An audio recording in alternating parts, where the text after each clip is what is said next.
অন্তর্বর্তী সরকারের অধীনে স্থানীয় সরকার নির্বাচন চায় না বিএনপি, আগ্রহী জামাত ও এনসিপি।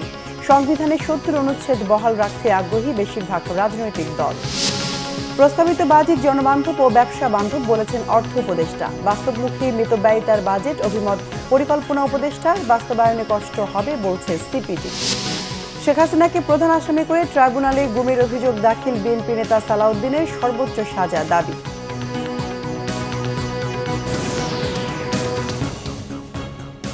দেখছিলেন ক্রাউন সিমেন্ট সংবাদ শিরোনাম।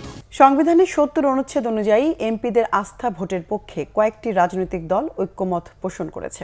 বিএনপি ও এনসিপি বলছে সরকারের স্থায়িত্বের জন্য এই বিধান প্রয়োজন। মঙ্গলবার সকালে ফরেন সার্ভিস একাডেমিতে রাজনৈতিক দলগুলোর সাথে বৈঠক শেষে বেরিয়ে এমন মন্তব্য করেন তারা। এছাড়া জাতীয় নিরাপত্তা সংশ্লিষ্ট যে কোনো বিলের বিরোধিতা করা যাবে। এছাড়া অন্তর্বর্তীকালীন সরকারের অধীনে স্থানীয় সরকার নির্বাচন চায় না বিএনপি, তবে জামাত ইসলামী ও এনসিপি এ বিষয়ে একমত পোষণ করেছে। একই সাথে তত্ত্বাবধায়ক সরকারের মেয়াদ ৪ মাসের পক্ষে জামাত একমত পোষণ করলেও বিএনপি বলেছে কোনোভাবেই ৩ মাসের বেশি হওয়া উচিত নয়। সকালে সূচনা বক্তব্যে জাতীয় ঐক্যমত্য কমিশনের সহসভাপতি ডক্টর আলী রিয়াজ নির্বাচন কমিশন ও সংবিধানের ৭০ অনুচ্ছেদ সংস্কার, নিম্নকক্ষে নারী আসন ২৫% ও তত্ত্বাবধায়ক সরকারের মেয়াদ ৪ মাস করা, এই ৪টি বিষয়ে মঙ্গলবার আলোচনার কথা জানান। তবে অধিকাংশের মতামতে আগে যে ৩টে বিষয় বললাম, আস্থা ভোট, অর্থ বিল এবং সংবিধান সংশোধন সংক্রান্ত যে কোনো বিলের ক্ষেত্র ছাড়া অন্যান্য সব বিষয়ে সংসদ সদস্যগণ স্বাধীন থাকবেন, এই মতামতে প্রায় সব দল একমত হয়েছে বলে আমার বিশ্বাস হয়েছে। কেউ কেউ অবশ্য সংবিধান সংশোধনের বিলটা বাদ দিতে চান, সেটা কয়েকটা দলের। তো এই 3টা বিষয়ে যদি ঐক্যমত্য হয়, আপনার সংবিধান সংশোধন ইস্যুটা আর আস্থা ভোট, নো কনফিডেন্স নিজ দলের বিরুদ্ধে। তো আজকে এখন এখানে প্রায় সকল দলগুলো এই বিষয়ে ঐকমত্য পোষণ করেছে। আমরা একটার সাথে তো একমত আছি, আমাদের প্রপোজাল ছিল। আমি অন্যান্য দলগুলোকেও এই জন্য অভিনন্দন জানাই যে আমরা সকলেই এই 3টা পয়েন্টে 70-তে যে সংশোধনী, এটার ব্যাপারে ঐকমত্য পোষণ করেছি। বাকি আলোচনা পর হবে, তখন ব্রিফ করব। ধন্যবাদ। অর্থ উপদেষ্টা ডক্টর সালেউদ্দিন আহমেদ বলেন, নতুন বাজেট জনবান্ধব ও ব্যবসা বান্ধব, কিছুটা গতানুগতিক হলেও কারো পদাঙ্ক শতভাগ অনুসরণ করা হয়নি। বাজেটোত্তর সংবাদ সম্মেলনে অর্থ উপদেষ্টা আরও বলেন, সংসদ না থাকলে জাতির প্রতি দায়বদ্ধতা ও জবাবদিহিতা থেকে জাতির সামনে বাজেট উপস্থাপন করা হয়েছে। দেশের সংকটকালীন অবস্থায় দায়িত্ব না নিলে অবস্থা আরও খারাপ হতে পারত। বলেন, সম্পদ সীমিত, চাহিদা অনেক প্রতিষ্ঠান নষ্ট হয়েছে, এমন অবস্থায় বাজেট দেয়া হলো বলে জানান ডক্টর সালেউদ্দিন আহমেদ।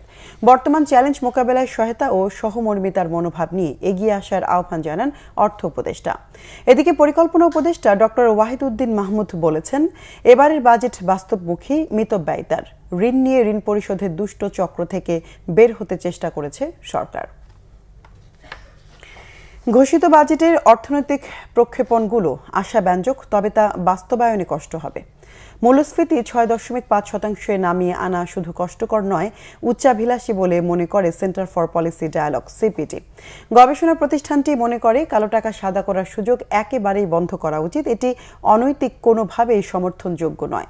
জুলাই আন্দোলনের বৈষম্যহীন সমাজ গঠনের চেতনার সাথে সাংঘর্ষিক। রাজধানীর এক হোটেলে জাতীয় বাজেট ২০২৫-২৬ সিপিডির পর্যালোচনায় এ কথা বলা হয়েছে। এ সময় সিপিডি নির্বাহী পরিচালক ডক্টর ফাহমিদা খাতুন বলেন, বলা হয়েছিল বাজেটে সামগ্রিক উন্নয়নে নজর দেয়া হবে, তবে এই প্রত্যয় বাজেটের পদক্ষেপে প্রতিফলিত হয়নি। বলেন, ব্যক্তি শ্রেণীর করমুক্ত আয় সীমা ৩,৭৫,০০০ টাকা আসছে অর্থবছর থেকে বাস্তবায়ন করলে সাধারণ মানুষ উপকৃত হতো। সিপিডির সম্মানীয় ফেলো ডক্টর মোস্তাফিজুর রহমান মনে করেন, ঘোষিত বাজেট অনুমানের সাথে সামঞ্জস্যপূর্ণ হলেও প্রত্যাশা পূরণের জায়গায় হতাশাজনক। অপহরণ ও গুমের অভিযোগে শেখ হাসিনা সহ 7 জনের বিরুদ্ধে আন্তর্জাতিক অপরাধ ট্রাইব্যুনালে অভিযোগ দাখিল করেছেন বিএনপির স্থায়ী কমিটির সদস্য সালাউদ্দিন আহমেদ। সকাল 11:15টার দিকে ট্রাইব্যুনালে যান সালাউদ্দিন আহমেদ। আইন সম্পাদকের নেতৃত্বে বিএনপির এই আইনজীবীদের একটি দল তার সাথে ছিলেন। আন্তর্জাতিক অপরাধ ট্রাইব্যুনালে চিফ প্রসিকিউটরের কাছে অভিযোগ দাখিল করেন বিএনপির স্থায়ী কমিটির এই নেতা। সাবেক প্রধানমন্ত্রী শেখ হাসিনা ছাড়া অন্য আসামিরা হলেন সাবেক স্বরাষ্ট্রমন্ত্রী আসাদুজ্জামান খান কামাল, সাবেক পুলিশ মহাপরিদর্শক বেনজির আহমেদ, শহীদুল হক, সাবেক এসবি প্রধান মনিরুল ইসলাম, সাবেক ডিএমপি কমিশনার আসাদুজ্জামান মিয়া ও সাবেক সেনা কর্মকর্তা জিয়াউল আহসান। পরে সালাউদ্দিন আহমেদ বলেন, জাতির আকাঙ্ক্ষা ন্যায় বিচার। শুধু জুলাই আগস্ট নয়, বিগত আমলে যত মানুষ হত্যা, গুম, নির্যাতনের শিকার হয়েছেন তার সবকিছুর বিচার করা হবে। এগুলো বিএনপির প্রতিশ্রুতি। বিএনপি নেতা ইশরাক হোসেন বলেছেন, আদালতের রায় অনুসারে এবং নির্বাচন কমিশনের গেজেট বাস্তবায়নে অনতিবিলম্বে শপথ আয়োজন করা না হলে ঢাকাবাসীকে সাথে নিয়ে শপথের আয়োজন করা হবে।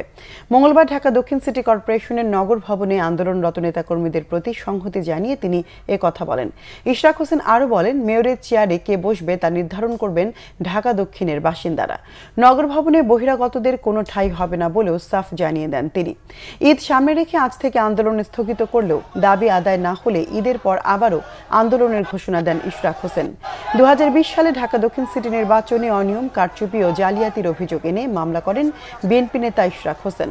গত 27 মার্চ সেই মামলার রায় ইশরাককে মেয়র ঘোষণা করে রায় দেন আদালত।